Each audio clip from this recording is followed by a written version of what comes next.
അന്തസ്സുള്ള എന്താ ചെയ്യുക? രാജിവെക്കണം. അന്തസ്സുള്ള പാർട്ടിയാണെങ്കിൽ എന്താ ചെയ്യുക? അയാളെ പിടിച്ച് പുറത്താക്കും. ഫോട്ടോ എന്റെ പക്കലുണ്ട്. ഞാനത് ആവശ്യം വരുമ്പോൾ പുറത്തു വിടും. ഇപ്പൊ വിടുന്നില്ലെന്നേ ഉള്ളൂ, പുറത്തു വിടും. അരിയൂർ സർവീസ് സഹകരണ ബാങ്കിലെ സാമ്പത്തിക തട്ടിപ്പ്, ലീഗ് നേതാക്കളുടെ സ്വത്ത് വകകൾ കണ്ടുകെട്ടണമെന്ന് സിപിഐ നേതാവ് പൊറ്റിശ്ശേരി മണികണ്ഠൻ. സഹകരണ പ്രസ്ഥാനം തകരുവാൻ പാടില്ല. സാധാരണക്കാരുടെ ആൽമരമാണ് സഹകരണ ബാങ്ക്.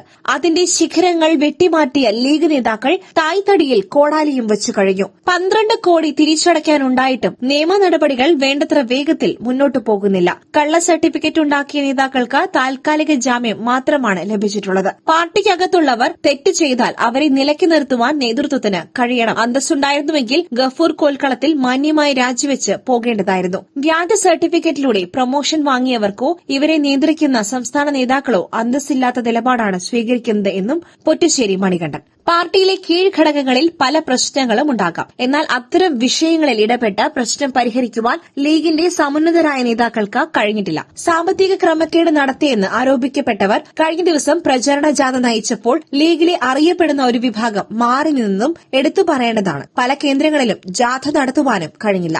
അരിയൂർ ബാങ്കിലെ സാമ്പത്തിക ക്രമക്കേടുമായി ബന്ധപ്പെട്ട വിഷയത്തിൽ പാർട്ടിക്കകത്തുള്ള വിയോജിപ്പും മറനീക്കി പുറത്തുവന്നതായും മണികണ്ഠൻ ആരോപിച്ചു. ആ ബാങ്കുമായി ബന്ധപ്പെട്ടുകൊണ്ട് ഉയർന്നു വന്നിട്ടുള്ള സാമ്പത്തിക ആക്ഷേപങ്ങളിൽ പ്രധാനം അർഹതയില്ലാത്ത ആളുകൾക്ക് വായ്പ നൽകി. 1. 2, പരിധിയിൽ കൂടുതൽ പലർക്കും വായ്പ നൽകി. 3 വായ്പകൾ നൽകുന്നതിന് ആവശ്യമായ ഈട്. സാധാരണഗതിയിൽ ഒരു 5 ലക്ഷം രൂപ വായ്പ നൽകാൻ ഉദ്ദേശിക്കുന്നുവെങ്കിൽ അവർക്കൊരു 10-20 ലക്ഷം രൂപയുടെ ആസ്തി ഉണ്ടാവും. അങ്ങനെയുള്ളവർക്ക് 5 ലക്ഷം ബാങ്ക് വായ്പ കൊടുക്കൂ. എന്ന് വെച്ച് കഴിഞ്ഞാൽ ഇത് മര്യാദയ്ക്ക് തിരിച്ചടച്ചില്ലെങ്കിൽ അത് റിക്കവറി ചെയ്ത് ബാങ്കിന് നഷ്ടം വരാതെ അത് തിരിച്ചു പിടിക്കാൻ കഴിയുന്ന ഒരു തുക കണക്കാക്കിക്കൊണ്ടേ വായ്പ എല്ലാ സ്ഥാപനങ്ങളും നൽകാറുള്ളൂ. എന്നാൽ അരിയൂർ സർവീസ് സഹകരണ ബാങ്കിൽ നൽകപ്പെട്ടിട്ടുള്ള വായ്പകളുമായി ബന്ധപ്പെട്ട് ഉയർന്നു വന്നിട്ടുള്ള ആരോപണങ്ങൾ 1, 5 ലക്ഷം രൂപയ്ക്ക് വിലമതിക്കുന്ന ഒരു വസ്തുവിന് 25 ലക്ഷം രൂപ വായ്പ കൊടുത്തു എന്നതാണ്. സാധാരണ തിരിച്ചാ ചെയ്യാറുള്ളത്. എന്നാൽ ഇത് നേരെ മറിച്ചാണ് ചെയ്തിട്ടുള്ളത്.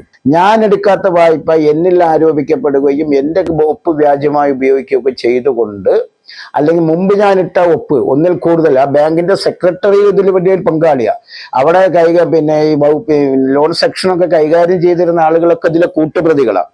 അതിൽ പ്രധാനമാണ് ലീഗിന്റെ ഇപ്പൊ പാലക്കാട് ജില്ലാ പഞ്ചായത്തിലെ തെങ്കര ഡിവിഷനെ പ്രതിനിധീകരിക്കുന്ന ഗഫൂർ കോൽക്കളത്തിൽ. അദ്ദേഹം യൂത്ത് ലീഗിന്റെ സംസ്ഥാന സെക്രട്ടറിമാരൊരാളാണ്. അദ്ദേഹം അവിടെ പ്യൂണായിട്ട് ജോലിയിൽ പ്രവേശിച്ചയാളാണ്.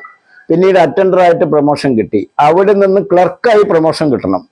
അങ്ങനെ ക്ലർക്കായി പ്രൊമോഷൻ കിട്ടുന്നതിന് വേണ്ടി അദ്ദേഹം സമർപ്പിച്ച രേഖകൾ, ഒരു യൂണിവേഴ്സിറ്റി, ബീഹാറിൽ നിന്നുള്ള ഒരു യൂണിവേഴ്സിറ്റിയുടെ ഡിഗ്രി സർട്ടിഫിക്കറ്റ്, അതോടൊപ്പം തന്നെ അതിനെ ഈക്വലന്റ് ആയിട്ട് സർട്ടിഫിക്കറ്റായി അംഗീകരിച്ചുകൊണ്ടുള്ള കാലിക്കറ്റ് യൂണിവേഴ്സിറ്റി എന്നുള്ള സിൻഡിക്കേറ്റ് തീരുമാനത്തിന്റെ പകർപ്പ്, കൂടാതെ സബ് രജിസ്ട്രാറുടെ ഒപ്പ്, ഇതൊക്കെ വ്യാജമായി ഇവർ ഉപയോഗിച്ചുകൊണ്ടിരുന്ന ആളുകളാണ്. ഇപ്പൊ CPM ഭരിക്കുന്ന അല്ലെങ്കിൽ ഇടതുപക്ഷം ഭരിക്കുന്ന ഏതെങ്കിലും ബാങ്കിനെതിരെ ആക്ഷേപം ഉന്നയിക്കപ്പെട്ട് കഴിഞ്ഞാൽ ആദ്യം വരിക സഹകരണ വകുപ്പ് മന്ത്രി അല്ലെങ്കിൽ മുഖ്യമന്ത്രി, പാർട്ടിയുടെ ജില്ലാ നേതാക്കന്മാർ. ഇതൊക്കെയാണല്ലോ കരുവന്നൂരിലും മറ്റും വിഷയം വന്നപ്പോ ഇവിടുത്തെ പ്രതിപക്ഷം ചൂണ്ടിക്കാണിച്ചിരുന്നത്. ഇവിടെ ലീഗാണ് ബാങ്കിന്റെ തകർച്ചയ്ക്ക് അടിസ്ഥാനപരമായി സാമ്പത്തിക ക്രമക്കേട് മുഴുവൻ നടത്തിയത്. അവിടുത്തെ ലീഗ് പ്രമാണിമാരാണ്. എന്തുകൊണ്ട്? ആ ലീഗ് പ്രമാണിമാര് ലീഗിന്റെ സംഘടനാ നേതൃത്വത്തിൽ ഇരിക്കുന്ന ആളുകളാണ്. ഇപ്പോഴും ആ ബാങ്കിലെ ഏറ്റവും അധികം സാമ്പത്തിക ആരോപണത്തിന്, കുറ്റകൃത്യത്തിന് ആരോപണ വിധേയനായ പ്രതിയാക്കപ്പെട്ടയാൾ ലീഗിന്റെ ജില്ലാ സെക്രട്ടറിയാണ് അഡ്വക്കേറ്റ് സിദ്ദിഖ്. ഞങ്ങൾ കുറ്റാരോപണ വിധേയരായവർക്കെതിരെ നടപടിയെടുക്കണം, കൂടാതെ അവരുടെ വസ്തുവകകൾ കണ്ടുകെട്ടണം, അത് ലേലം ചെയ്ത് ബാങ്കിന് കിട്ടാനുള്ള പൈസ ഈടാക്കണം എന്ന ഞങ്ങളുടെ നിലപാടിൽ യാതൊരു മാറ്റവുമില്ല. അതോടൊപ്പം തന്നെ പൊതുരംഗത്ത് പ്രവർത്തിക്കുന്ന ആളുകൾ ഇത്തരം സഹകരണ സ്ഥാപനങ്ങളെ നശിപ്പിക്കാൻ പാടുണ്ടോ? ലീഗ് നേതൃത്വം വളരെ ഗൗരവമായി പരിശോധിക്കേണ്ട കാര്യമാണ്. ഇപ്പൊ ആരെ ജാഥ നയിച്ചു? ലീഗിന്റെ ജില്ലാ സമ്മേളനം നടന്നിരുന്നു. ആ ജില്ലാ സമ്മേളനത്തിന്റെ പതാക ജാഥ എന്തൊരു ജാഥയെ പോയിരുന്നു. ആരാ ജാഥ നടത്തിയിരുന്നത്? ആ ജാഥ നടത്തിയിരുന്ന ആരോപണ വിധേയരിൽ ഏറ്റവും പ്രമുഖനല്ലേ ജാഥ നടത്തിയിരുന്നത്. തീരുമാനിച്ച പലർക്കും ജാഥ സ്വീകരണം നടത്താൻ പറ്റിയില്ലല്ലോ. ആളുകൾ വലിയ പ്രതിഷേധത്തിലാണ്. മണ്ണാർക്കാട്ട് ലീഗ് ഇതിന് മാത്രം ഒതുങ്ങി നിൽക്കുന്ന കേസല്ല. വ്യാജരേഖ സെറ്റ് ചെയ്ത സാമ്പത്തിക അപഹരണം, ഇപ്പൊ CBR ആശുപത്രി കുന്തിപ്പുഴ തുടങ്ങിയില്ലേ. എത്ര കോടി രൂപയാണ് നാട്ടുകാരെ പറ്റിച്ച് ഇവരെ പിരിച്ച്? ആ പിരിവിൽ ദുബായിൽ വെച്ച് അതിന്റെ ഷെയർ മാർക്കറ്റ് അല്ലെ അതിന്റെ ഷെയർ പിരിക്കുന്ന സമയത്ത് ഉത്തരവാദിത്തപ്പെട്ട മണ്ണാർക്കാടിന്റെ 3 ഉത്തരവാദിത്തപ്പെട്ട ആളുകൾ അതിൽ പങ്കെടുത്തിട്ടുണ്ട്.